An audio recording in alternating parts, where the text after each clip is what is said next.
Hello and welcome to the Free Cheese, episode 442. I'm your Joe Dix, joined by Mark Augustiniak. What's up? Matt Selner. Hello. The Free Cheese is a weekly video game podcast brought to you once a week by thefreecheese.com. This week, we're talking Gitaroo Man. Mark and Matt are going back into the trivia dungeon. We've got a fun question of the week. And a lot more, all ahead. But first, I want to know, Matt, what fast food restaurant do you wish had an application that let you fully customize and order? I guess all of them have it now, don't they? A bunch of them, yeah. What is your favorite fast food restaurant app to utilize? Taco Bell, because there's all kinds of shit I want on cool stuff that I don't want. Like, I never want anything in Supreme, because I don't like sour cream, and I'd rather not have to deal with tomatoes. So, not that I typically get a Crunch Wrap, but if I wanted a Crunch Wrap, knock those guys out, and I can enjoy said Crunch Wrap Supreme. And it's easier to just click the button than say it at a drive-thru. Well, I feel like saying it doesn't guarantee... I feel like I have more trust in an application than I do saying it. I mean, there's been numerous times where at a restaurant I say cheeseburger or bacon cheeseburger, plain, like, no bullshit. I just want bun, meat, cheese, maybe bacon. And they give me lettuce, tomato, mayonnaise, and I fucking hate mayonnaise. It is the worst. So I've been jaded too many times. So that's why I like the application. Mark, would you be mad if you ordered a burger and they gave you horseradish? No. I forgot when the first time I tried horseradish, but I ended up actually not hating it. I don't have it often either, though, so I wouldn't say no to it. But if there's some, like, hidden diced onion in there, or if there's, or if they snuck in some pickle in there, and it just, like, overpowers whatever else flavors that are in there, Dang. I'm trying to. I feel like I talked about this before, but like I'm trying to come around on it. Like I'm more open to pickles, I think, but like the onion thing is still like that's some trauma there. Yeah, my dad always hates pickles on a thing, but I quite enjoy a pickle on a. I haven't had a pickle in a while. I haven't tried one, but I've been coming around on like this vinegar taste as of lately. So I think I'm more primed than ever to try to go down that path again. Get yourself a jar, dude. Get pickling. Was it I know. I was thinking about starting with the jalapenos, like pickling some jalapenos, start to get that flavor, and then transition to pickles straight up from there. This has been in the thought process. Joe, who brought pickled peaches to your place one year? Was it Sandeep? That look. I don't What? I don't remember Dude, pickled peaches at all. I don't know. I don't know if it was him or maybe Tyler. I'm assuming Sandeep. It's just for some reason this memory's sticking out to me. It was at your apartment way back, and everyone was trying it, and I was like, "Ooh, I don't really mess with pickled things," but I had this pickled peach, and it was like super good. That like, I don't remember that at all. I guess not like salty sweet, but like it'd be like a sweet sour kind of thing. I don't know. Like a nice tang. It had some odd salt. I don't know how to describe it, but it was good. I kind of want to find them now. Were they homemade or were they store bought? Homemade. I assume they were homemade, just the way they were presented. But interesting. That memory has not left my brain since I tried it. Pickled peaches. Sweet as meat. Mark, is Taco Bell also the app of choice? I mean, it's the one I use the most, but like, you're still taking a gamble, you know? Like, they could not read it, or depending on the line of what location you're going to, maybe they just are rushing things or whatever. You're never guaranteed anything, no matter whether it's verbal or through an app, in my opinion. But sure. My favorite thing to bet on is having new people making your food, though, because when they mess up, it's actually a blessing in disguise, because they add too much of whatever, and they haven't been taught how to properly ratio stuff, and so whenever you order like nachos or something, you get more cheese, and it's like, thank you. Yeah, that's it. Whenever you hear the "sorry, I'm new" at a fast food place, it's never a bad thing. Oh no, especially. When's the last time you got too much food?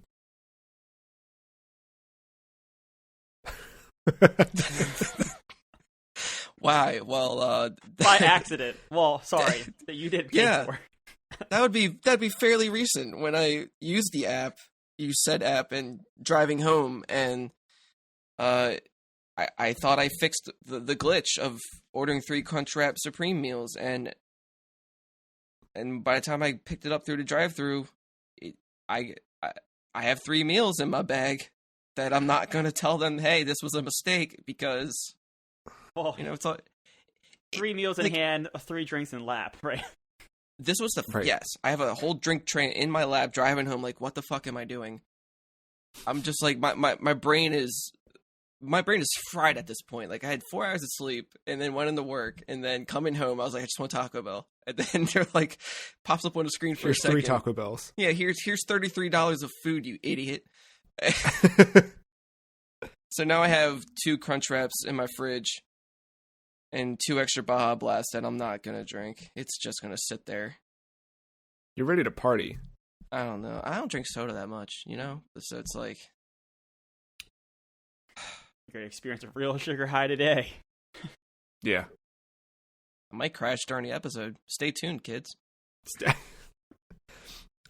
Speaking of tuning, let's get those guitars ready. It's time to talk Gitaroo Man. I'm super excited that we played this game this season. So I thank you, Mark, for putting this on the list. Let's start, as we do, with back of the box quote here. Not quote, but back of the box description of the game. Play as the legendary Gitaroo Man and save the planet from the clutches of the evil Gravillian family. Sorry. The Gitaroo is the weapon. Keep the rhythm as you defeat enemies using extended guitar solos. Enemies is written twice. That was not me screwing up again. They had to let you know. Yeah. Gitaroo Man first out on PlayStation 2. Its first release was June 21st, 2001 in Japan, but it just celebrated a 20th anniversary here in America, released February 20th, 2002. Developed by Inis Corp, INIS, published by Koei, and co-published with THQ here in America. Some games you might want to check out if you liked Gitaroo Man: Elite Beat Agents, Parappa the Rapper, maybe. Elite Beat, same developer, Parappa, but it was not, but I think in the same vein. Like, I don't think we would have had Gitaroo Man without Parappa the Rapper. So let's jump into it. Mark, why was Gitaroo Man chosen for Season 10? It was a game I played a while back, and I really enjoyed it. I remember having fond memories of it. A couple of the songs I still listen to today. I really enjoy it. I really enjoyed, I guess, that atmosphere from what I can remember. And, and having a, like, passion for music, I guess, that struck a chord. Just everything about it was just cool. It was like playing like a little digestible anime that was just like music themed. And then playing it recently made me realize how much of it is really a fever dream. It's a wild ride. There's a story. Matt, how did... But what? I'm sorry. It's like, there's a story, and I know you kind of described it from the back of the box, but I still couldn't tell you what's going on. No. Beat for beat, it's hard to follow one piece to the next. Matt, what was your take on, like, first experience with Gitaroo Man? How did you come out of it on the other side? First experience was 3 weeks ago. Never heard of the game until I hit this list. That's going to be a common theme, I think, as we keep going throughout the year here. But first experience, this game is awesome. I completely understand how and why I missed this, but I'm also mad at myself for missing this back then too. So Yeah, this was just fun. So much, like, gameplay solid. I mean, like, the fever dream, I think, is part of the appeal for me. Like, yeah, sure. Well, that's those three words and how I just said them was a lot of me playing that game and watching the cutscenes. Sure, yeah. But no, solid experience. It is also just such a PS2 game, and I love it for it. And it just really... I love how much the game knows what it is, right? Like, every stage has these characters and set pieces that all kind of complement the story. They help build that world, and it's like a really... It felt to me like playing a modern indie horror game. Like, when you play, like, indie horror from today, like, the creators just put everything into the product. Like, everything that's on the screen in a modern indie horror game is intentional, and there's a purpose behind it, and it was done for a reason. And I felt like that's exactly how Gitaroo Man was. Like, no space is wasted, yet there's nothing lacking. Nothing feels superfluous. It's just like this perfect blend of, like, just everything's interwoven. Like, the vision was fully realized, I think. Quickly, just for those who've never played Gitaroo Man, describe the gameplay of it. Mark, do you want to describe kind of the... Sure. There's, like, different phases throughout the song, and usually your character is, like, charging up. Like, you have a meter at the top, and you're trying to build that up, which I guess essentially it's like your health meter. Like I think you're trying to... So at first you're just, I can't remember if... I think that's you, like... Is that you when you're dodging, like, the enemy when that builds up, or I think it's a bit of both. I think it's you, like, doing the guitar stuff, and it's usually done in, like, 3 phases, and depending on the song, the order can change. But charge and attacking is when you have the line that you must point your analog stick at, and then like kind of like frets coming down. But it's just you can use any of the face buttons, and you, like, press, and sometimes you have to press and hold. And sometimes, like, as you're holding, you gotta twist the analog stick, like, from, like, north to, like, east. I'm trying my best to describe, like, position, and it doesn't go by north and east and stuff. But, like, you know, from up to left to back up. But you have to slowly kind of do that. Yeah, and then I was gonna say, and then defense, the way everything feeds in is all. Yeah, and then the defense is the other side of it, where that's where just the buttons come in. So circle, triangle, X, and square kind of come in. Your like button, I don't know what to call it, like where you must press the button at is in the middle of the screen. So those buttons, like circle and triangle, kind of come from the respective positions on the controller, and you gotta, like, tap them to defend and keep your health up.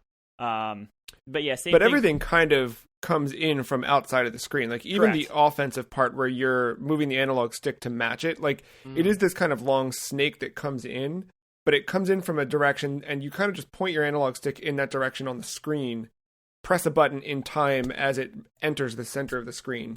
And that's kind of the rhythm part of it. And then, there's the face button defense part where they fall in respective to where they are on the controller. Triangle will fall from the top, X from the bottom. And you just need to match it as it hits the middle of the screen. And some of those get really tricky. Like, that final stage is, like, chaos.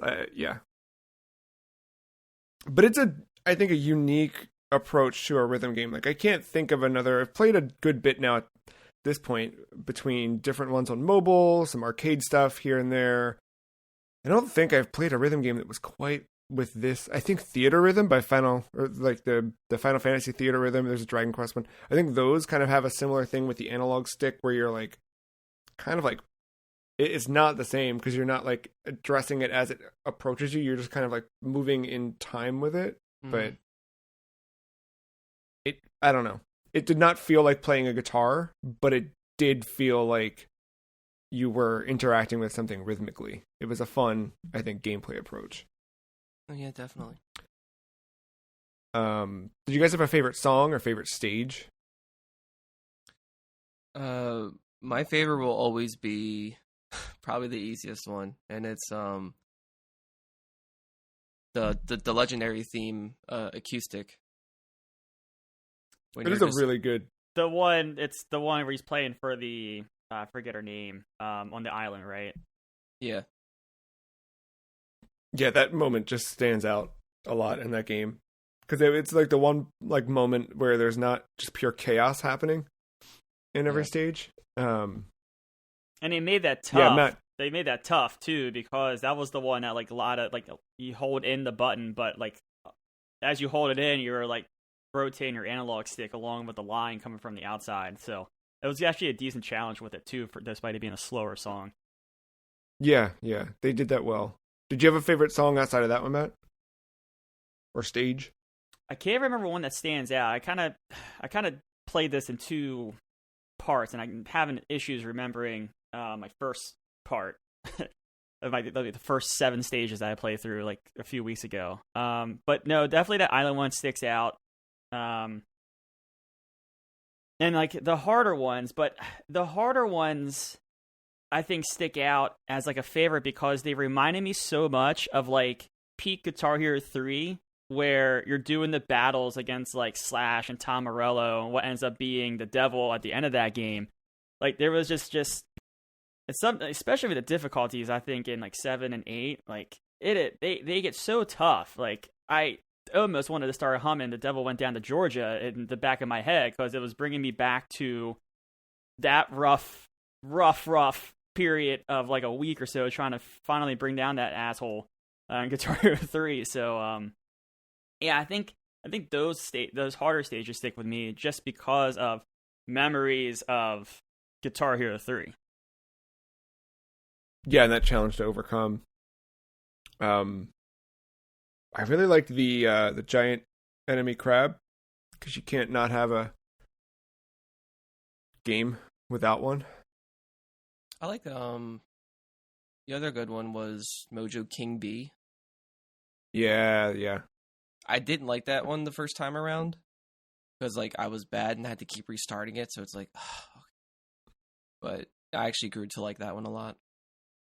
What was fun is I ended up playing this on PSP, and I forget where I got to stage-wise, but I got maybe halfway through the game, and I'm so used to modern conventions where, like, when you boot into a game, it just loads your save, and there you go. So when I think I had played it, I don't know, beginning of the year maybe, because, you know, we've got our whole list of what we're playing this year all prepared for us. So any opportunity I've had to kind of not jump ahead necessarily, but like if I have had an itch for something, I kind of look at our list and I'm like, oh, you know what? I should play that now because we're going to talk about it in a couple months. And Gitaroo Man was one of those. And I got like halfway through, put it down. And in the beginning of this month, I picked it back up to finish. And all my progress was gone. And I was like, all right, well, great. Guess I'm starting from the beginning again. Then I realized I'm an idiot and just didn't hit load on the main menu to actually load the game. That was my question for you, because I don't know if they like enhanced anything on the PSP version, but like to load your save, you have to go into options on PS2. So it's like the difference on this is there's a load, thing on the actual menu on the main menu. It just says load at the bottom and it pops up the PSP save, but you still have to manually do that. So yeah, definitely a disclaimer for anybody who's trying to jump in. That's one, and I'm curious if this carried over to PSP, because this is my least favorite thing about this game is if you pause it, you're done. Yeah, you cannot resume the song. You have to start over or just quit. And it's like that is brutal. I ran into that myself, and I thought I screwed something up. But all right, no, definitely. And I don't know if it's like poor translation or what, because like the way that it gives you the options of like start again or cancel, and like cancel I think takes you back to the main menu. It's weird. But I guess it's just early 2000s games. Like we haven't fully developed a good menu system or good like pausing, I guess. I don't know. It's weird. But yeah, like if you're like mid song and you get a text message, do not pause that game. Fuck that person. Yeah, I don't. I will say I don't know on PSP if pausing worked, but like Matt, I played it in like 2 major sessions probably. And I'd kind of like go back and play a level here or there just for fun, but I played it typically like I'd go to bed and then have headphones, plug in the headphones, and play it on PSP for like, I don't know, 30 minutes to an hour before bed. So at that point, my phone's already on the charger. You know what I mean? I'm not like paying attention to anything else, and I don't know. But yeah, Gitaroo Man is a game unlike any other, I think, and I really, really love it for that. And for me, it was like the characters felt alive, the characters felt surreal, the story made sense in the world, though, right? It's a straightforward story, generally speaking, although it's a little absurd and whatever. But there's a lot of depth to it and a lot under the surface of the game, especially as you revisit some levels and look back at the cutscenes and things. I mean, is there a game like Gitaroo Man that you can think of? And I'm like happy if you can't find an answer. In terms of what? The absurdity, the depth, or like I don't know, like the feeling of it. Like playing Gitaroo Man felt like nothing else. And I don't mean like the actual gameplay, I just mean like interacting with this world and what they created. Like it's very, very difficult to find something that's quite like this. Like this is I don't know. Yeah, like I don't know how accurate this is, and this wouldn't be 100% no matter what, but there's something between this and Katamari. I feel they share something, but I think Katamari is more polished about it. Like it's a little more cleaner about it and whatever, you know, like that Gitaroo Man has more of like a unfiltered, punky, like ruggedness to like rawness to it that makes it unique and stand out. Especially with its art style too. I think it just matches super well. And as far as rhythm games go, I feel like not too many have it to where like you're kind of like playing along to a music video. And yeah, there's like the whole scene happening in the background, and I think that's really cool. Like, not a lot of rhythm games do that. I feel like they have visuals up and stuff, and sometimes they do it. Like, but other times it could just be like some type of weird visualizer screen, you know? Could be little black characters throwing spears at enemies. You know what? Yeah, Patapon's probably another close one to this. Like, in terms of just, like, there's something else going on here. There's something that people tapped into when they made this game that you don't get elsewhere. Still need to play that. I wonder if it's not on the list. We should have put that on the list. But sorry, hey. y'all. Yeah, what's final word on Gitaroo Man? I was gonna say the one gripe. I mean, I loved everything about this game. I mean, we did touch the multiplayer. I'm sure it's similar and it works. So I'm just gonna kind of give that with a positive intent because I like the single player so much.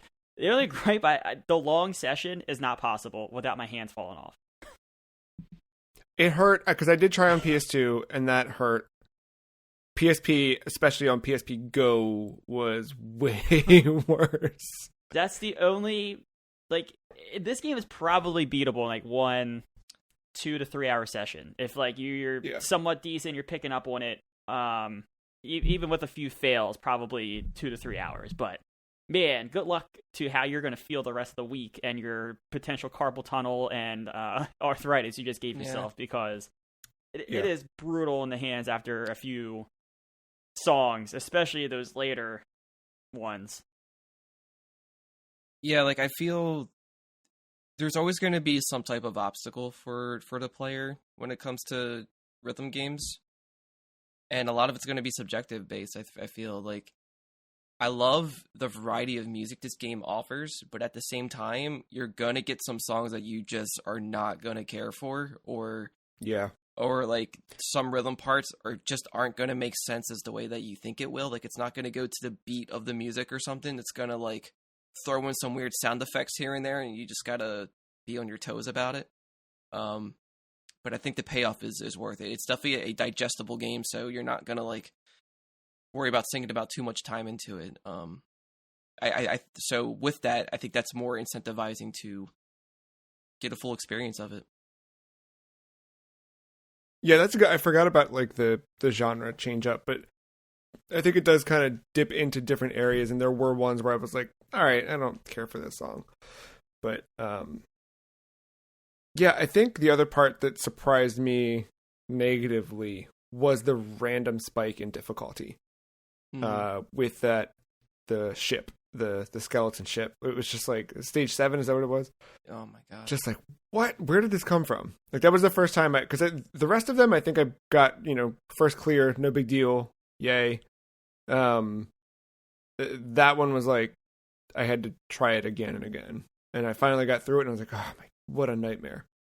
I don't think it's necessarily a huge knock against it, but it was definitely like where I was enjoying myself and having a good time. That was like, oh my gosh, what? Yeah. And then, maybe you get to the very end and you're happy it's over. And then that's when you discovered you shouldn't pause the game. And you have to start over. Yeah. Yeah. But no, I think really, really great game overall. I'm sad there's not more like it. Yeah, but but at the same time, it makes this one stand out more, I think. It does. Yeah. You're right. I just miss when games had this kind of charm, I think. Full of originality, for sure. Yeah. They should make more PS2 games. They should do that. What do you guys got? Final word, Matt? I think you have access to it. It's a must play, honestly. Mark, bring us in. Even if you don't play the full thing, at least you can walk away with that amazing startup sound that will never leave your head if a song doesn't get stuck in your head. Are you talking about at the right at the main menu, the woman's voice? Yeah, that. It's sensual for no reason, but yeah, but it works. It very much works. That is like a few weeks ago. That was my first exposure to the game, and I booted up. I was like, "What is this? What am I?" You have the no future. idea. Embrace it. Embrace the game. Yes.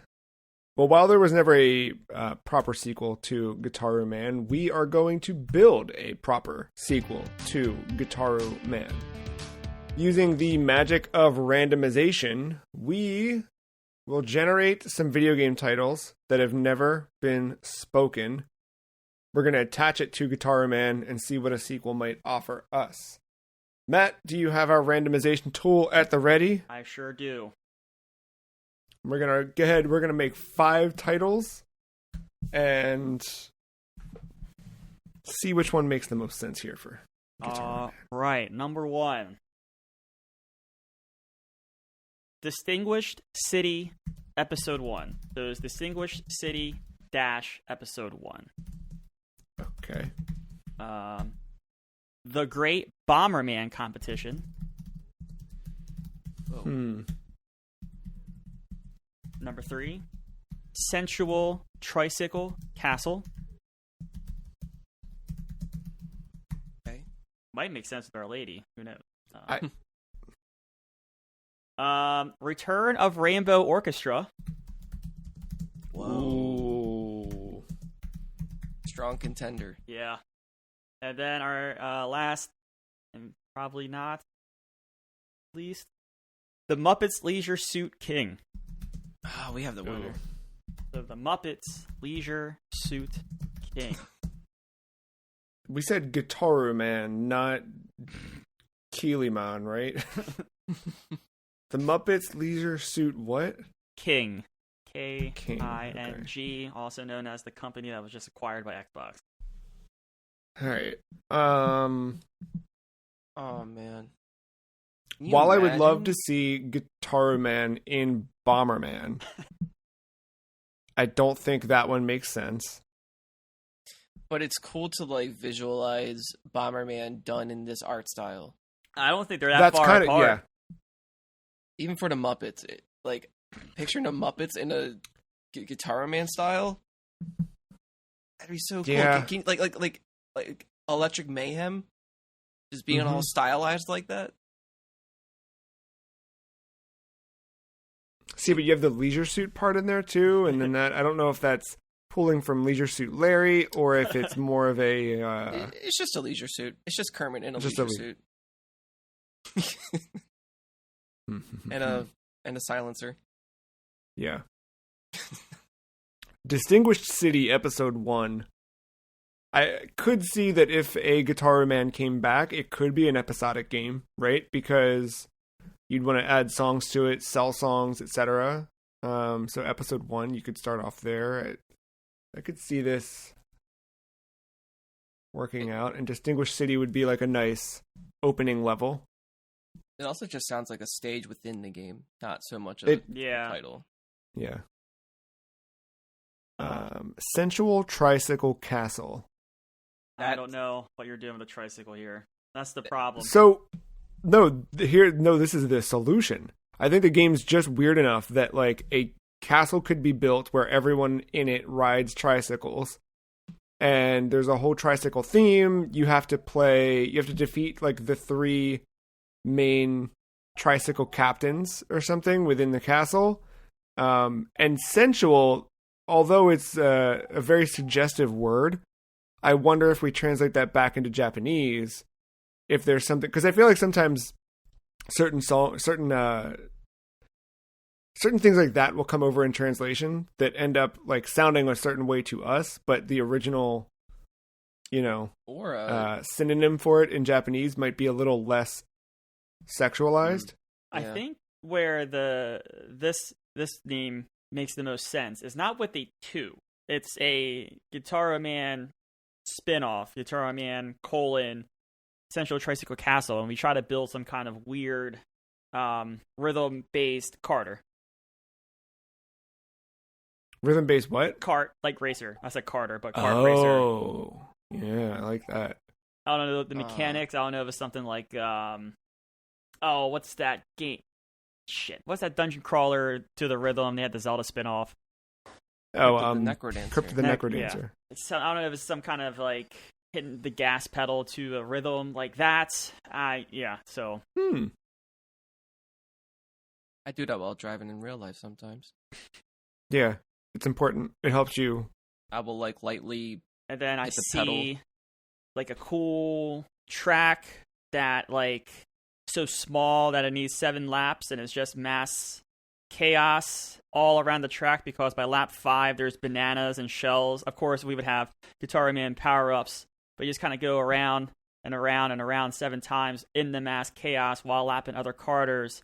That will probably become the best track in the game. I was following you, but that one doesn't seem super logical. It seems like a bad stage, probably the worst stage, potentially, but...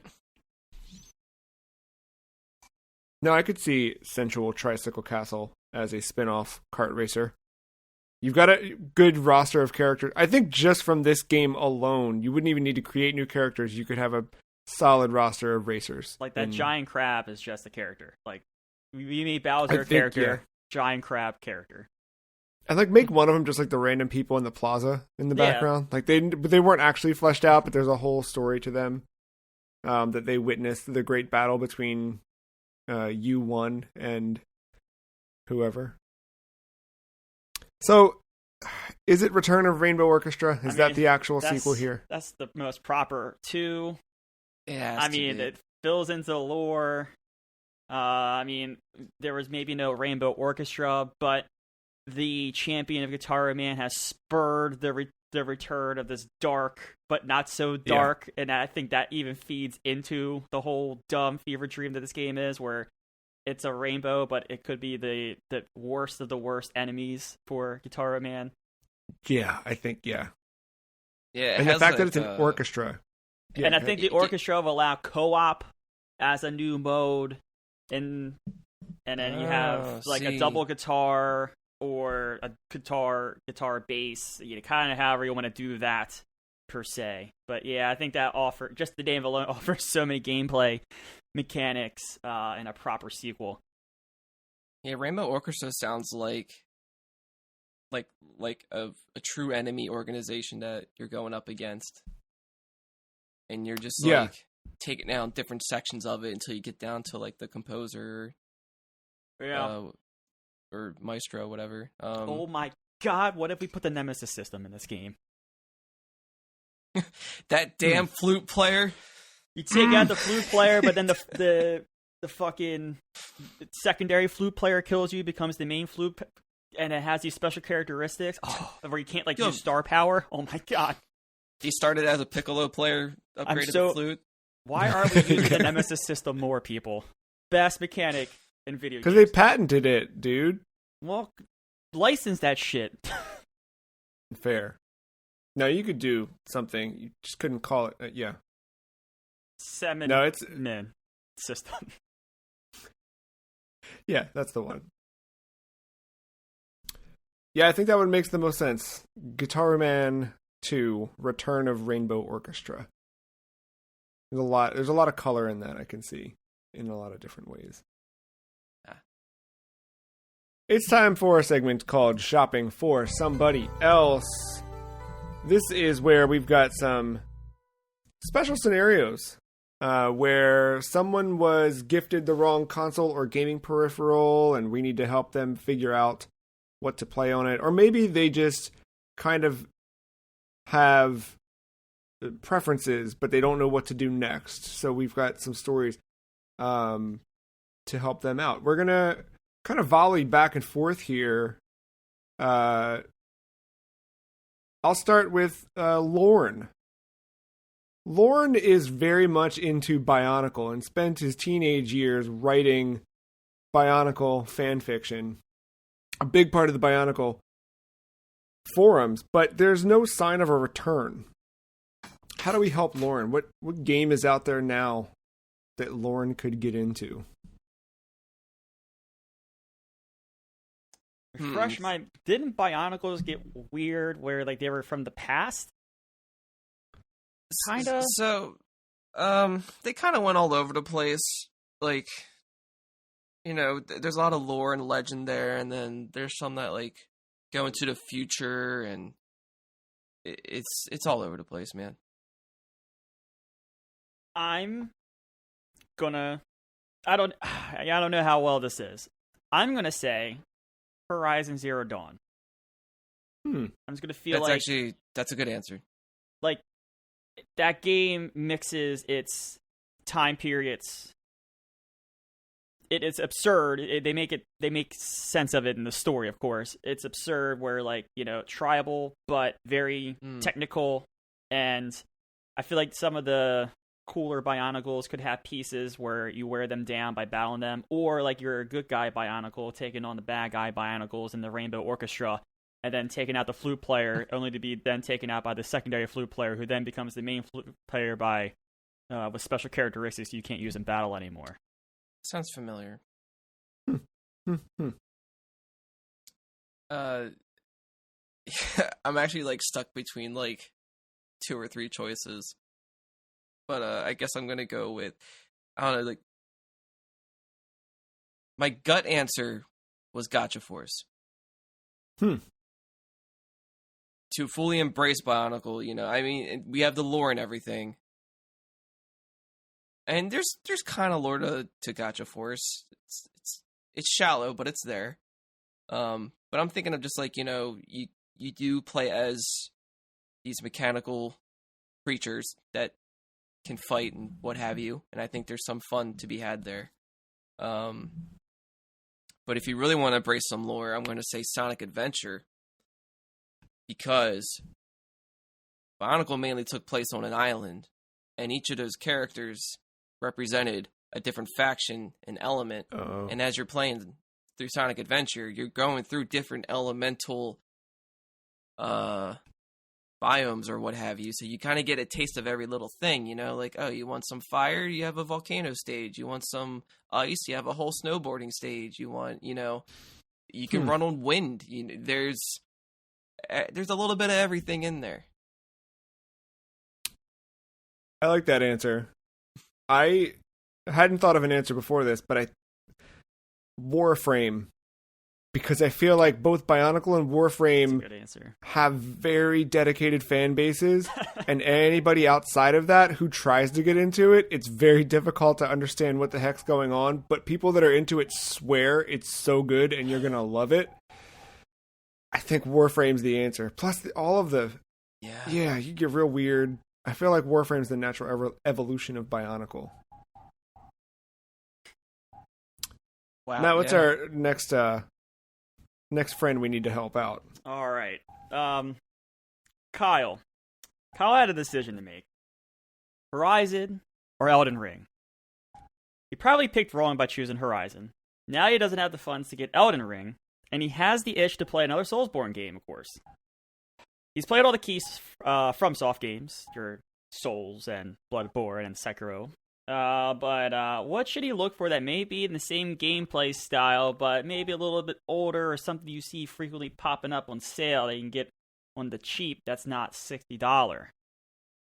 Let It Die. Oh, $0 entry fee. You can play it on your PS4 or PS5 or PC. There is an option. You can treat it like an arcade game, and you can pay for more lives if you so choose, but you can play that game entirely for free, have a great experience that mirrors, I think, what From offers, except, you know... Could you try again? No, that's cool. You don't have to. Sorry, my watch. But yeah, I think Let It Die. I think it has a really cool aesthetic. I think it's a really neat approach. I think it's a bummer that the new game they're making for that has this weird steampunk thing, because steampunk's lame. But I really very much think Let It Die is the answer. I seem like I really love giving options for some reason. I can't just pick one answer. I never make it simple. But Code Vein came to mind. I don't know how often that would probably go on sale, but I can imagine it does pretty frequently now. I think, you know, if you care about the anime aesthetic, that's probably one that you wouldn't mind getting into. But I think that gameplay is still pretty solid and pretty much a good copy in that genre or what have you. And copy sounds bad, but it's definitely a good Souls-like game. Deep down. And if they want to stick with the From Software category, they probably... I don't know how... It probably doesn't play similar at all, but there's probably some DNA there. Metal Wolf Chaos. Because I still think you still use the shoulder buttons for the attacks, but hey, you're the president in a mech blowing a bunch of crap up. Maybe there's still some fun challenge to be had there as well. Ooh, you know what? Similar, if you follow the president in a mech approach, there's Liberation Maiden on 3DS. It was one of those. You know this one? No, I'm like, why is this like a subgenre? I don't know, but it's Suda and Grasshopper. Really? It was one of those. Remember the 3DS games that were like part of that collection from Level 5 or whatever? That like cool. It was like where Arrow Porter was, and Weapon Shop. There's, you know, that like little collection of strange games. Anyway, this one, it's like a top-down or like 3D it's like a 3D space harrier, but you play as the president, and she gets into a mech to murder things. Oh, it's good. It's like $7. So there's your inexpensive approach. Do you have an answer, Matt? I don't know how, or so two things. If Kyle has a Switch and he didn't already play it, and he can, but I know Nintendo and their sales fucking suck. He's got to try Legend of Zelda Breath of the Wild, and I say that in my brief time in Elden Ring, the ability just to get lost running around, it's very similar to what Breath of the Wild offers. So if he has a Switch and he hasn't played that yet, I would suggest going in that direction. However, I know he has a PlayStation, at least the 4, God of War. That is frequently on sale now, and it's probably going to keep popping up on sale with the sequel, Ragnarok, coming soon. But I always refer to that game as Dark Souls Light. It's more story-rich. It has the shoulder button combat. I think the combat is very deep. And there's a lot of, there's the main quest, but there's a lot of cool side quest stuff that challenges combat. So if you want that challenging approach, the late game stuff definitely gives you that, especially the Valkyries. Good answer. So, Kayla loves anthropomorphized animals playing music and was one of the first people to back Project Rabbit on Kickstarter. Ah, my field.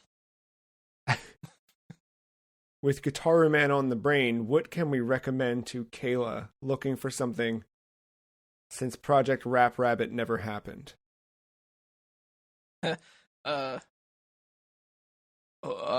Hopefully they buy a Wii just for this, or if they already have one, perfect.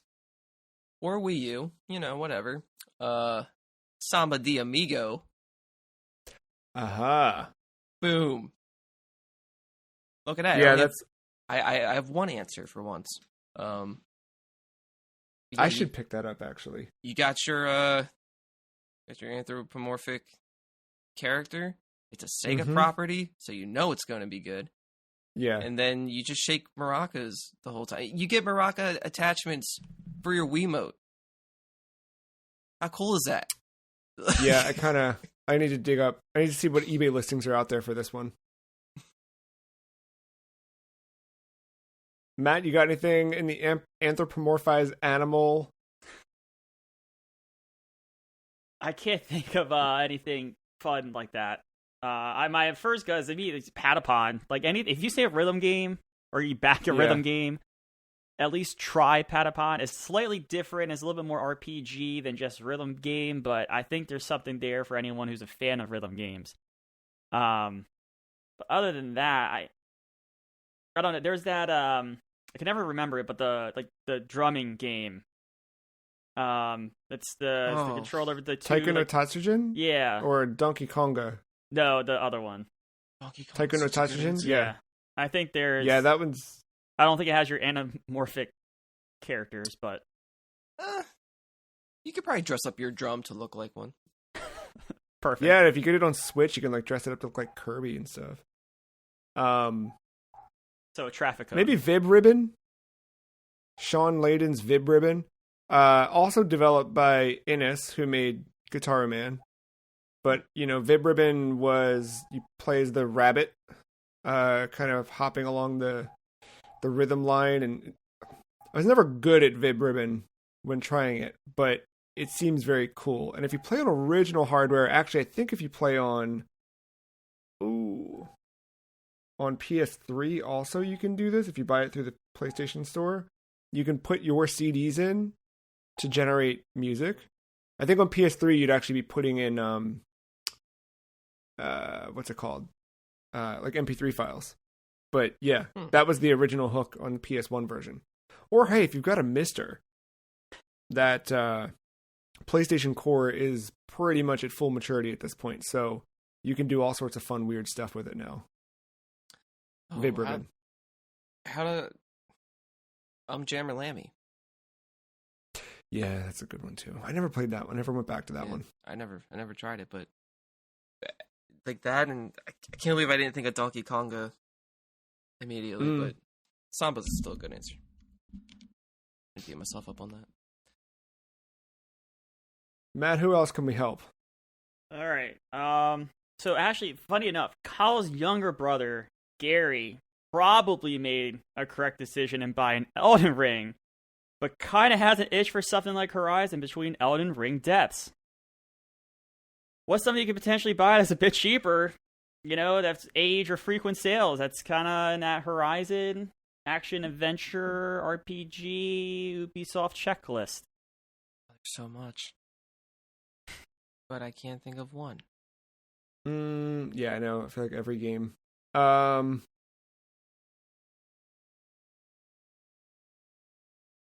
Well, Halo Infinite is on Game Pass now. And that was big open world checklist. Yeah. Oh man. And I guess in similar vein, you could do Skyrim. Yeah, that you can That's basically just everywhere. get that for free now. Yeah. And that's very easy to get to. Yeah, go open your mailbox. Ooh, It's there. You know what? No Man's Sky. Ah, very nice. I think there's something interesting there. Like, I don't know what it is, but I feel like it might share some similar elements with Horizon in some regard. Yeah.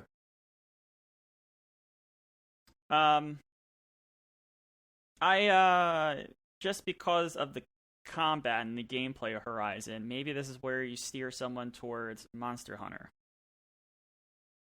Hey. That's a good answer. I don't know. Yeah, the I don't know 3DS which ones one. are on sale right now. Yeah, that, or I don't know. Like, this is the opportunity to go into World, like vanilla, and then maybe go get DLCs if you're into it, or if you get a proper, maybe not Rise because that's brand new, of course, but something in the. Yeah, and like I think Rise is on sale too. Huh? Because I think Rise is on sale right now, and Rise has Sunbreak coming out this summer, which. And they just patched. Okay, actually, hold on. Sorry, I'm going to steal your answer, Matt, because Monster Hunter is perfect for a couple of reasons. It has the big boss approach like Elden Ring, right? Like the goal is always to be fighting the boss. What's great about Monster Hunter as a recommendation from you is, one, if they like Horizon or the idea of Horizon, straight up in Monster Hunter World on PlayStation, you can play as Aloy. Or get Aloy's costume. I forget which it is. So there's that. 2, this week in Monster Hunter Rise, a patch hit with the black belt armor that and some like starter weapons that are good for beginners or first timers into that world.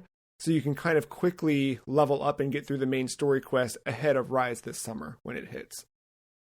So I think Monster Hunter World with Iceborne or Rise to get ready for Sunbreak. So similar. If you want another game that has Aloy in it, you can get yourself Genshin Impact. Oh yeah, $0 entry fee.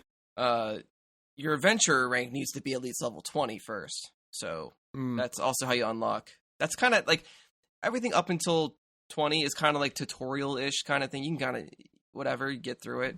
But if you want to play with friends and whatever, then you get to 20. Then, you go to your mail for the offer. You don't even have to pay money. You don't have to do the whole gotcha thing to try to get her.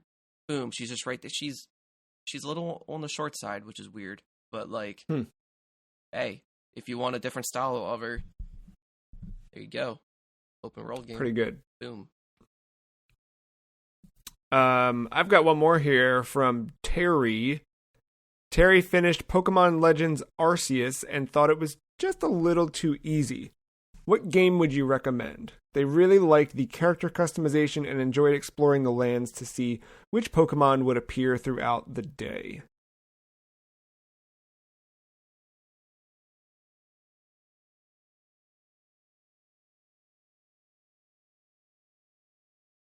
One more time? On the last bit? Mm-hmm. They liked the character customization and exploring the lands to see which Pokemon would appear throughout the day. Fantasy Star Online. I was going to say, I'm concerned with the character customization part, because from what I played, there was none. Well, how would you do it more, right? So yeah, Mark, you said Phantasy Star Online? Mm-hmm. Yeah, like, I mean, specifically New Genesis. That one is a little better streamlined with everything. The gameplay keeps you going. The customization, I think up until level... I want to say before level 10, you are guaranteed about 300 minutes worth of customizing your character for free. So when you start off making your character, it's, you have what you have there, but if you oh, maybe I want to change their height or whatever, and you made a mistake, or you just want to keep doing that, you can alter it, physical appearance, everything, not just haircuts, like eye shape, whatever, you name it. You can basically morph it. And then when you get to around level 10, then you have to start using salon passes or what have you. Right. But customization is a big key in that game. And then with the way they have creatures set up and the way you can dress up your little mag, there's kind of a Pokemon element there, especially if you a little bit. Ooh, actually, I don't know if it's in New Genesis yet, but in Vanilla 2, which you will also have access to, there's a class that's basically like a Pokemon trainer, where you're like a wizard who has a little wand, and you command creatures that you can hatch from eggs and stuff, and they fight for you. Free to play. Matt, what do you think? I'm struggling.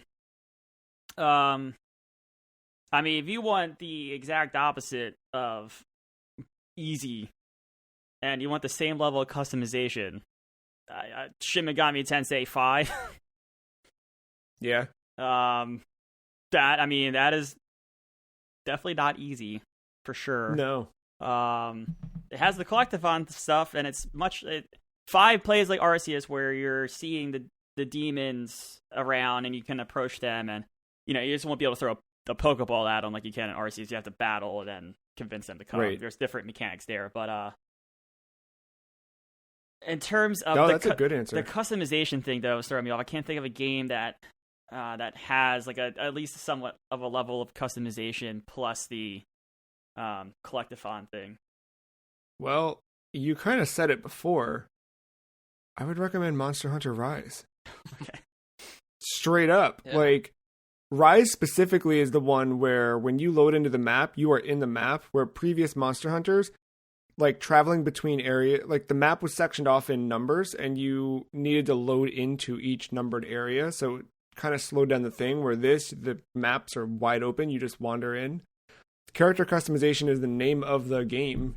You go fight the bosses. It can be easy, but there's also challenge to it, and I think you can do that where you can play it alone, you can play it with people, and that will increase or decrease challenge. And I just think it has a lot to offer. Yeah, that's who else we got? You got one more, Matt? Got one more. One more friend? We're up Danica. So this is actually Kyle and Gary's oldest sister, Danica. She is constantly rolling her eyes at the stupidity of her two brothers, not realizing they can just share their games. However, her true passion is about to be released. Not yet, almost. In GT7. She wants to whet the appetite, though. She wants a little appetizer before the main course. Now, of course, she's big into racing, so she's played Forza. She's played the Gran Turismos and all that. But what's something that's maybe on the outskirts of that could whet the appetite until March 4th, 5th? Somewhere around there. 4th. 4th. So do what I did this week in anticipation. Now that CD audio and direct audio are supported on the PSX core from Mister, fire yourself up 3 games. Gran Turismo 1, that way you get a taste of the past to see what's coming in the future. R4, Ridge Racer Type 4.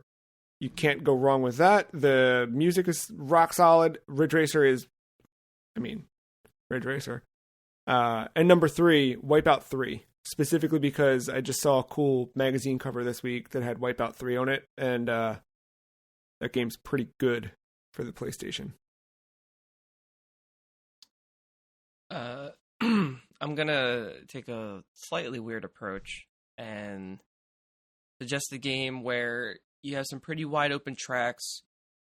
There aren't really anything. At least I don't know how correct I would be saying this. I don't think there's really power ups or anything on the tracks, so you don't have to worry about that so much. But Hot Wheels Unleashed. Have you played that?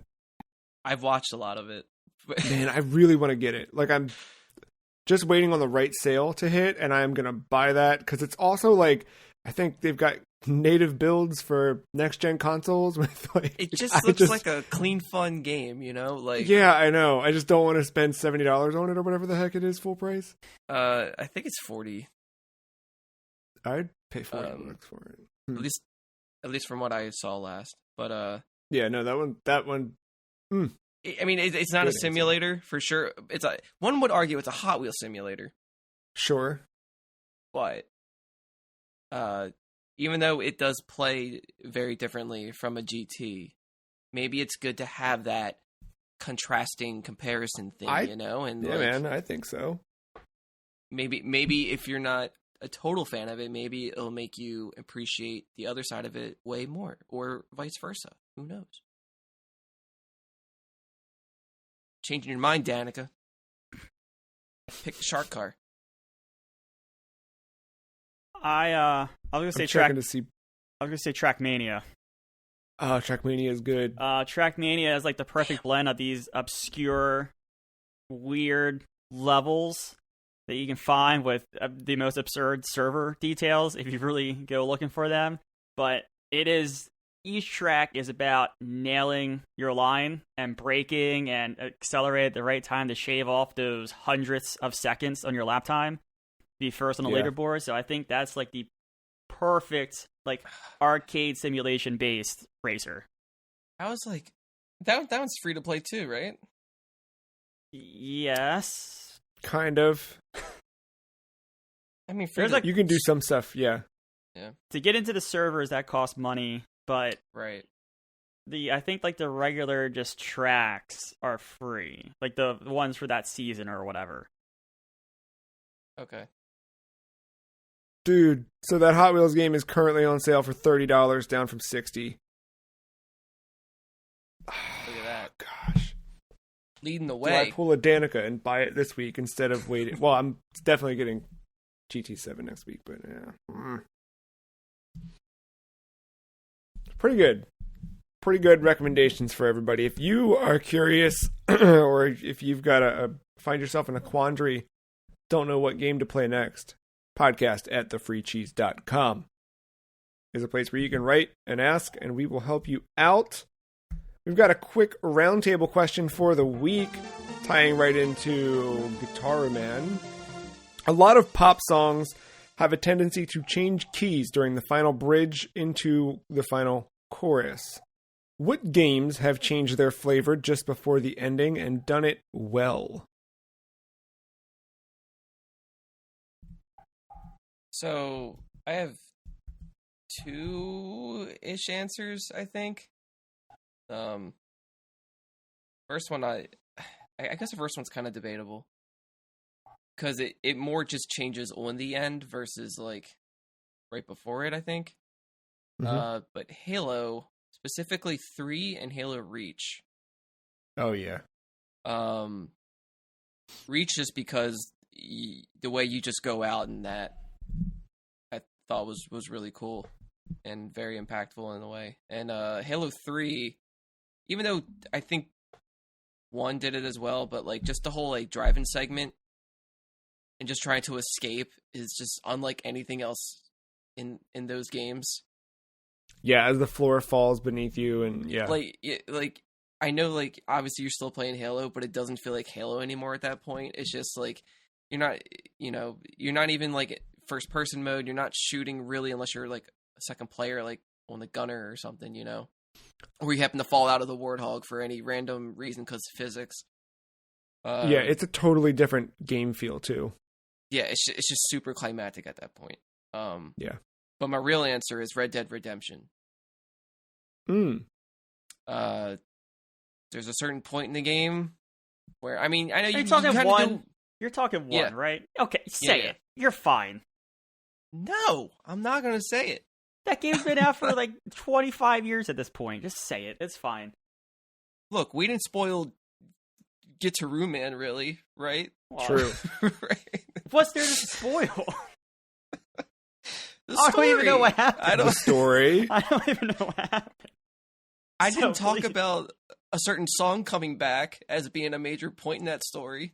Oops. Oh, but all right, yeah. So like, there's a point in John Marston's story where like you kind of start to like you stop being like not really a mercenary, but kind of a mercenary. Like you go home and you're just doing like family fatherly things, and then it's just such a different tone, and like especially if you know where it's going, bad shit's about to happen.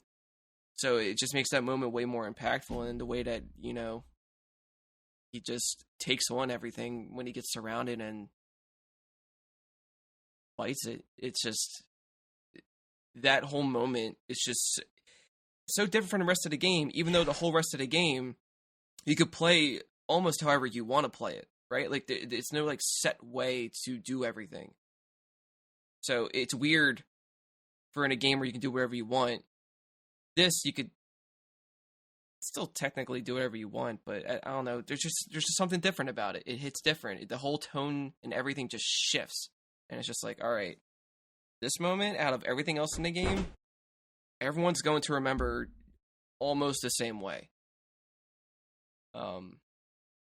Yeah, and it's such a big part in the story and everything. Just they did a good job. Yeah, sticking the landing. Matt, what do you think? My first immediate thought was Inside. Game. I don't even know how to describe it. You just become a blob.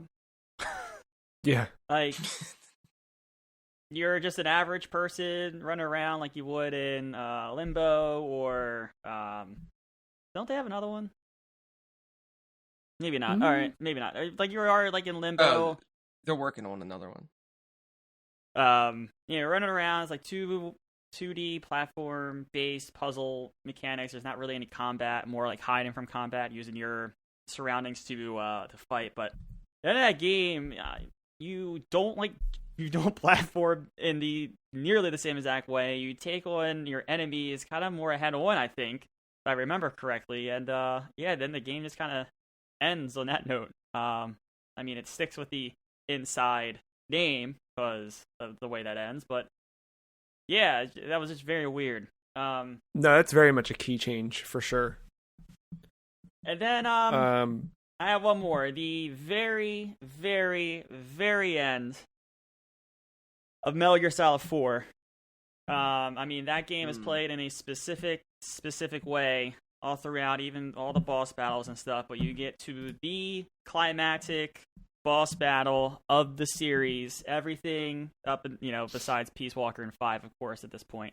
You played all these games that leads to this final fight, and it's done in a weird, it uses some of the QCQ stuff that you're used to, but it does it totally different. It plays almost more like a, like that way the way the health bars are is almost more like a Street Fighter or a Tekken or something like that. And just all the callbacks all throughout it, the way the health bars change to reflect if you played all of them leading up to it, just to reflect all of the UIs and all the other games. Just from the climactic moments, but specifically the gameplay just kind of changes and becomes something unlike you've played in that game thus far.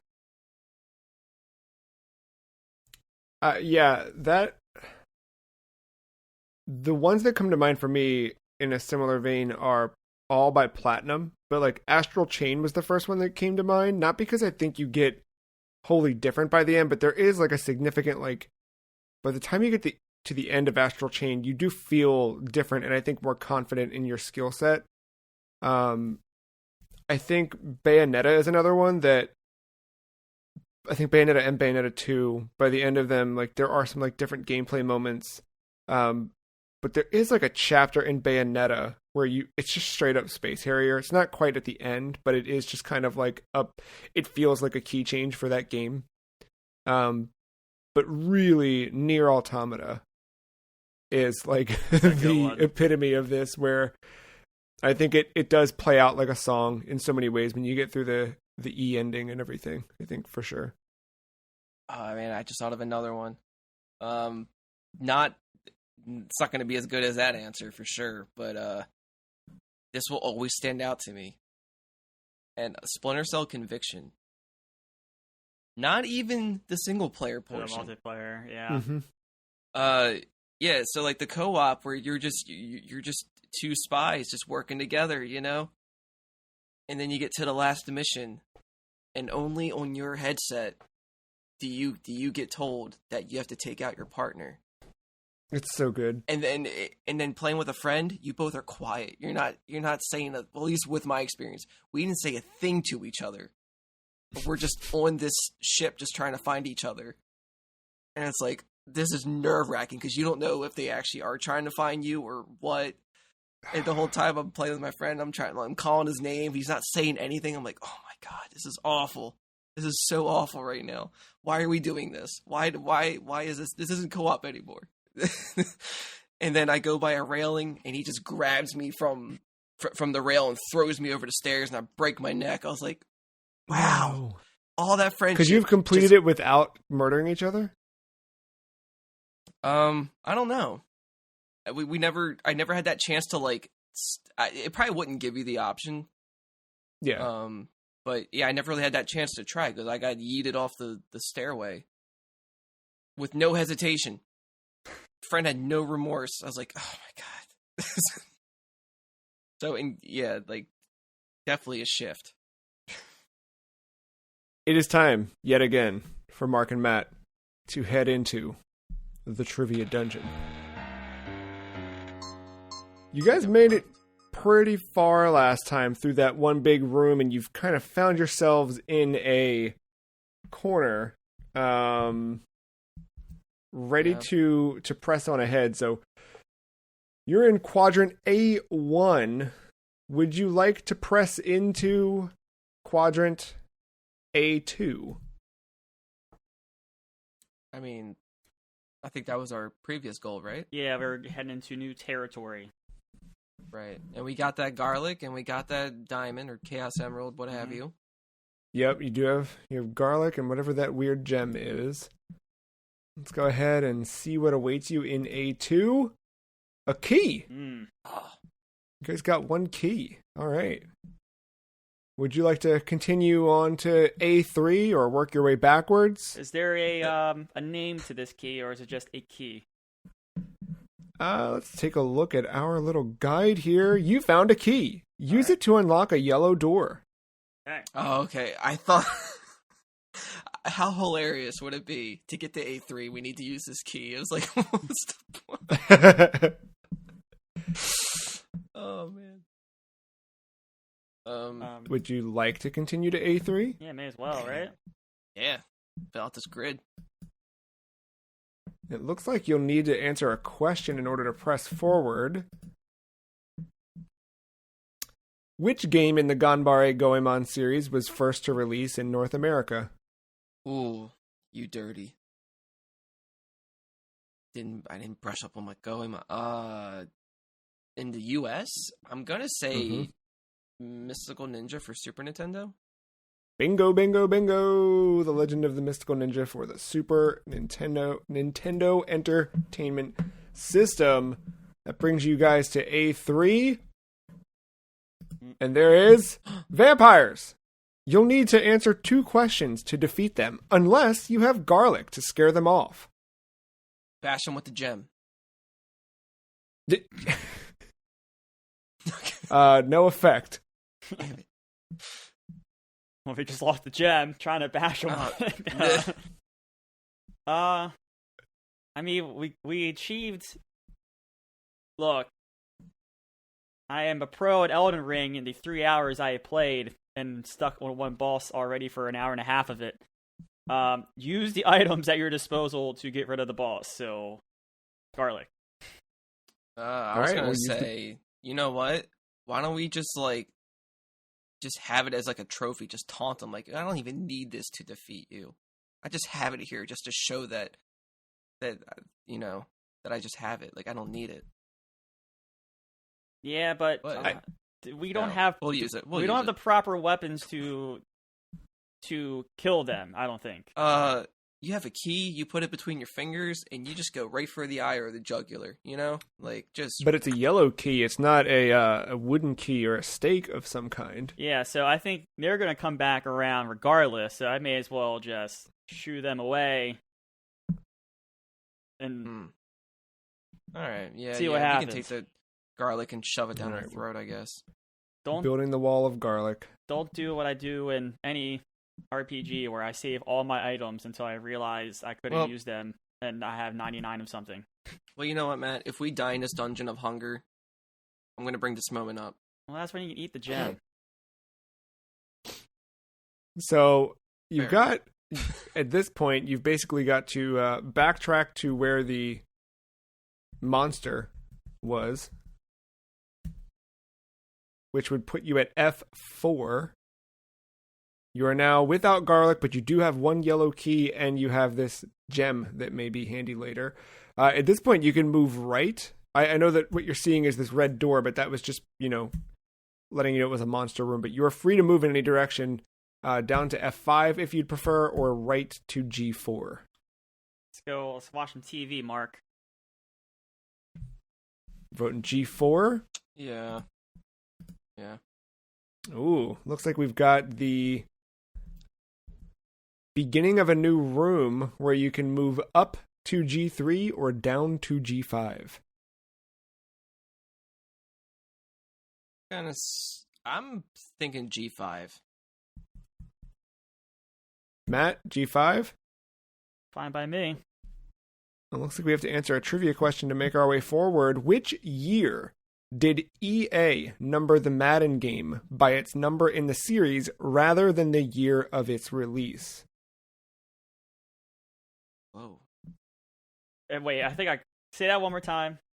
Which year did EA number the Madden game by its number in the series rather than the year of release? Okay, Madden 25. And what year was that? It was the second one on New Gen. Shit. Would that have been 18? A little earlier. Oh no, that's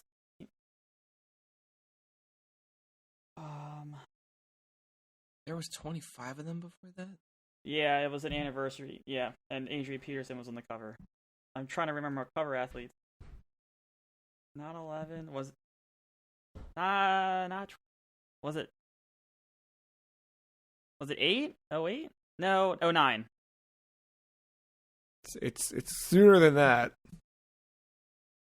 Sooner.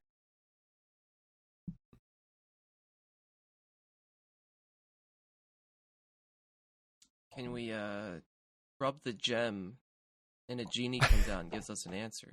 But the gem does nothing. Matt, you were right there. You said second of the last console generation. So what year would that have been? Was that 11? I don't remember the years. Consoles. I don't remember the years the consoles came out. The Wii U came out in 2012, which started that generation, of course. PS4 and Xbox One were 2013. Oh, you know what? I'm thinking it's the jump to PS3. I'm dumb. So what, 14? Yes, 2014. You had it with Madden 25, though. I was just trying to, I was thinking of the jump to PS3 for some reason, but at least I knew it was the jump to next gen. Adrian Peterson's on that cover, though, right? Sure. I don't know. And then I think Madden's I just got the trivia. I think Madden's on like the Legendary Anniversary Edition. So now we're here in G5. It looks like you can go down to G6 or right to H5. Which direction would you like to move? Going down still is what I'm feeling. Fine by me. Down. Right.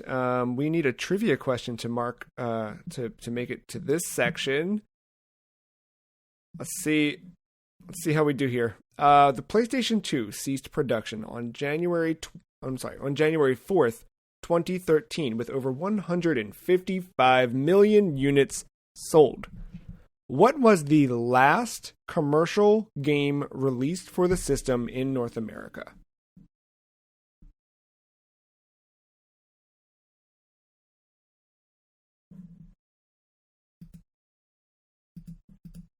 feel like I should know this. Like I feel like I think it's closer to my realm. probably. What would So we just said that the PS3 that Madden was in 14. So was it FIFA 13? Ooh, so close. FIFA 12? Less close. FIFA 14? Bingo. FIFA 14 is the answer. Is the last commercial release for the PlayStation 2 in North America. Good job. The FIFAs kept being pumped out because I know North America was the question, but it's very popular everywhere else, and Brazil is usually a generation of console behind us, and it's very big in Brazil, so it was worth them still pumping out free rosters of the old FIFAs. Yeah, I was going to say GTA 5. Oh, yeah. That's been on everything at this point. Yeah. It was on like TI 89s. I think so, yeah. Mark, maybe the next question will be a little more in your vein. So you guys hit a dead end down here at the bottom at G6. Would you like to kind of keep going back up or move right into H5 from that G5 section? Or you can go back to the monster and see what this big empty space is. Keep exploring the blue, I guess. Keeping the blue room here, so we want to push right to H5? Yeah. Yeah. Okay. We're going to need to find out, though. Fighting Force was originally pitched as a fourth entry in what series? I know it. Do you know it, Matt? I do know it. I don't remember it, though, of course. Actually, shit, I'm second guessing myself now. I know it's... Go with your gut. That's fine. Yeah, what was your gut? My gut was Final Fight 4, but I think was supposed to be Streets of Rage 4. What are you thinking, Matt? It's one of them. I know it's supposed to be a brawler. My gut was Streets of Rage. Yeah, because like Capcom didn't mess with this, right? Like they wouldn't license that out, would they? Or was it Double Dragon? No, I don't know who publishes you guys what. You're second guessing yourselves too much. It's Streets of Rage 4. That was the idea. Is the developers said, "Hey, we want to make a Streets of Rage." Right. Yeah, because like you have your different like character archetypes too that kind of match. Yeah. I think the alliteration of Fighting Force made me think Final Fight. Yeah. So you have two yellow doors here. One leading up to H 4 and one leading right to I5.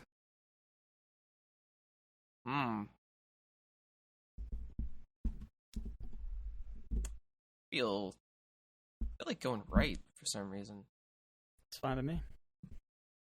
Stick to the 5s. All right, I think that's great because I think I may have soft locked you had you gone up. So we'll open the door, and what awaits us? A brand new room and a brand new trivia question to take your next step. This game was the first to output to 1080i on the PlayStation 2.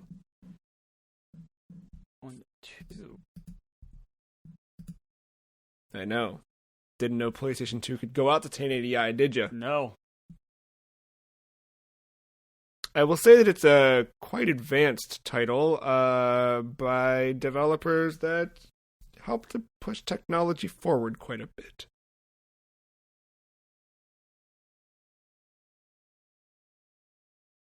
Are they first-party devs? They are first-party devs. God of War 2 was in that. I don't know if that's it, though. I'm just trying to think something super late in the life cycle, and God of War 2 was definitely super late. Is it... Wait, I'm sorry, with the question, are we talking about the devs, right? Like, who are the devs, or what game? What was the game? I'm sorry. Is it Jack 3? It is not Jak 3.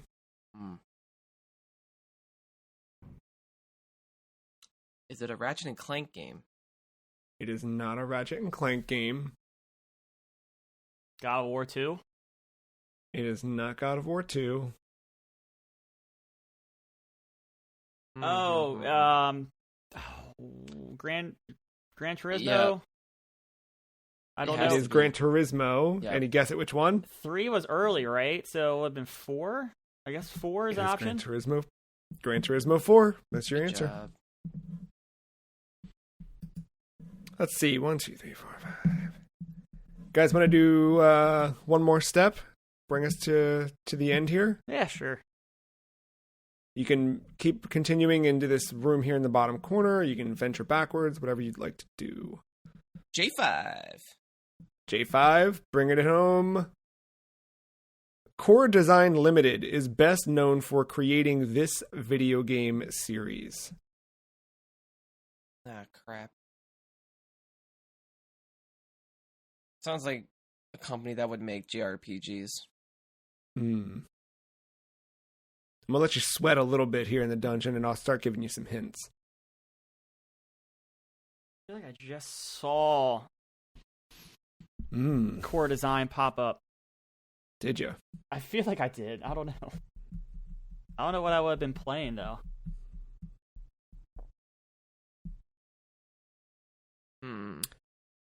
I will say that the series that this team was known for creating is celebrating its, or maybe it was last year, it celebrated its 25th anniversary.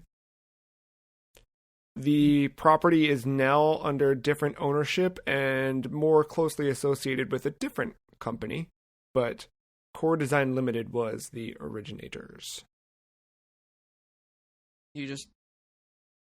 That didn't slim anything down. It's a long-running franchise that is still popular today. It's been a few years since its last game. Okay. Still popular.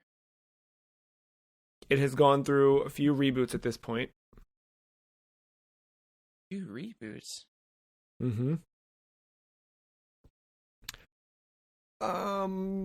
This may be tipping the hand quite a bit, but you could not really engage with any piece of video game media in the 90s without seeing the titular character.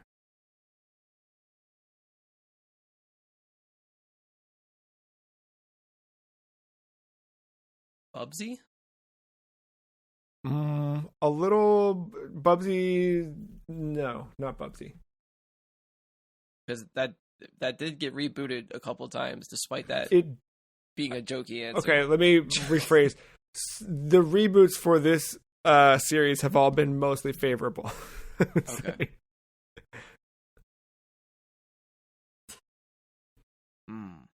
Still does eliminate Bubsy, in my opinion, but Fair. Are we allowed to ask for if any, like, a genre of any of the games? All of the games are definitely action focused with some exploration. Okay.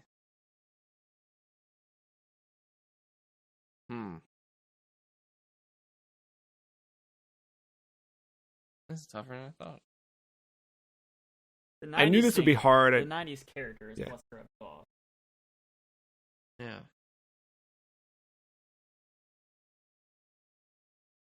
I'm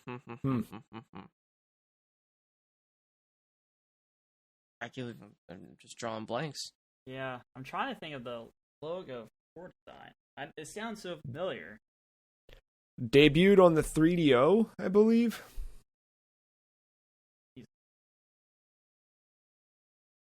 But I think a lot of people consider it a PlayStation 1 game.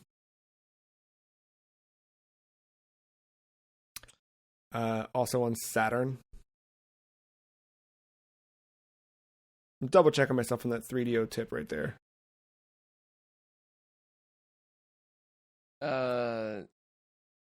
Was there a game on the Nintendo 64?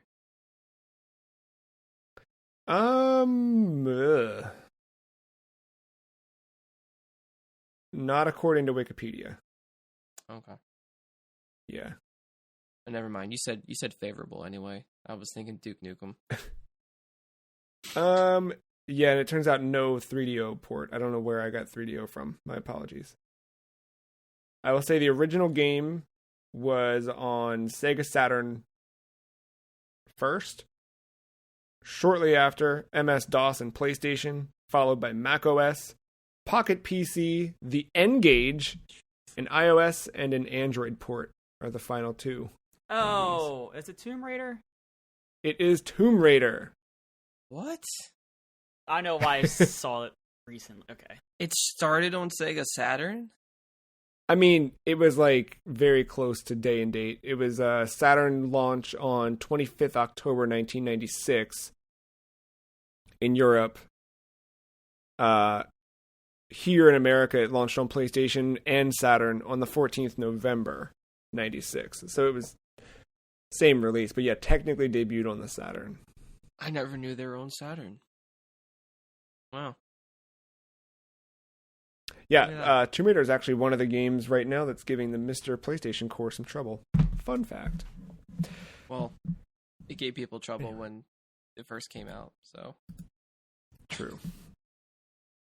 Well, you guys have hit another wall here in the corner of the trivia dungeon, but you've got 3 spaces left in the room to fill out and a little bit more of the map, but I mean, you're pretty far along. Only a few secrets still await you before we find out what is next.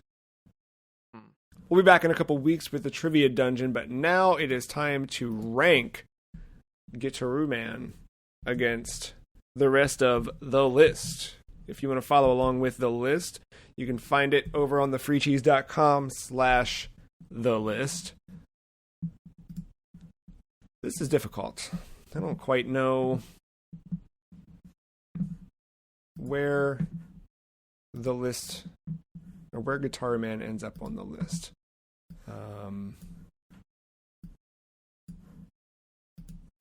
Yeah. So right now, from top to bottom, you've got Wii Sports, Portal 2, SSX Tricky, ESPN, NFL Football, Devil's Crush, Billy Hatcher and the Giant Egg, bringing us in at home.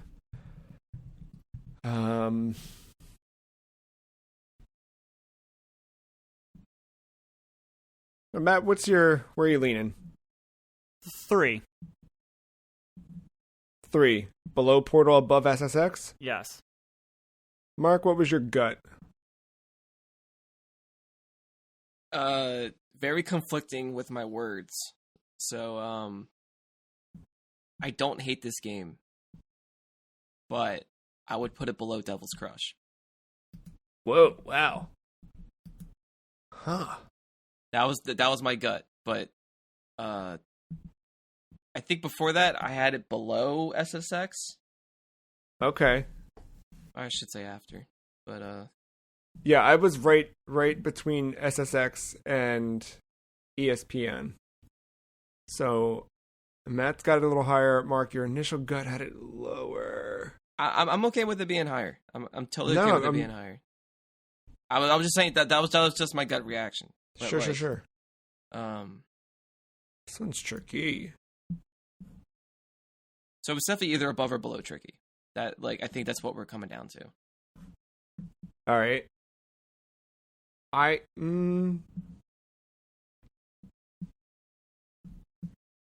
think above tricky. If it's coming down to that, I think above tricky. Because I think specifically for the world that they build in Gitaroo Man, I think that I think SSX does that well, and I think the gameplay of SSX is great, but I also think that the gameplay of SSX, I never felt like I was good at it. Not that it wasn't fun, but like Gitaroo Man, you just kind of get it, and you go, and it makes sense, and it works. Tricky pays off in the long run, for sure. It does, for sure. But it requires a lot of investment. Gitaroo Man, that one you just have to I think it's best to play Gitaroo Man either song by song or in 1 or 2 settings. Yeah. Like a concert or something. Yeah. But you get it immediately. Like, I don't know. Yeah. There's something about that to me. I think there's right. No, my reason for putting it above, I think, is length, and it's gonna contradict my review here, but because of Gitaroo Man's length, it allows it to have better levels. So kind of like the 10 get in, get out. There's I liked 9 of 10, I think, if not 10 of 10. I mean, obviously I can't remember some of the highlights, but I don't remember. There's not a bad memory either, and I think that says something. SSX, like, I can name 2 tracks that I like roll my eyes when I have to select it for the career mode. There's some great tracks, but there's also bad ones I don't like. So I think for that reason, just like the length of Gitaroo Man being a little bit shorter than SSX to get through, especially in a song, it's much faster to get through a bad song than it is a 3 heat race in SSX. So I think that get in, get out mentality is favors it in the discussion against SSX Tricky, in my opinion. Yeah, and while they're both PS2 era, I think Gitaroo Man's the more definitive PS2 game than SSX Tricky. Also, there's more variety in music. I think that goes without saying, but in Gitaroo Man, how many times can you hear Tricky when you get your Uber meter all the way up? In the that gets yeah, in the in your entire game, in your entire playthrough of that. Yeah. Pretty good list so far. I think we're fleshing it out nicely, and we will continue to flesh it out as Season 10 of the Free Cheese Podcast continues. Next week, come back, hang out, talk about Sunset Overdrive with us. If you've not played Sunset Overdrive, it is an Xbox exclusive, but you can play it via Game Pass on Xbox and PC. So we'll talk all about the open world game. The one that Insomniac made for the other guys. How weird is that? So check that out next week. Until then, thanks for hanging out with us, of course. Thank you, Mark. Thank you, Matt. And, of course, thank you, listener. We'll see you next week.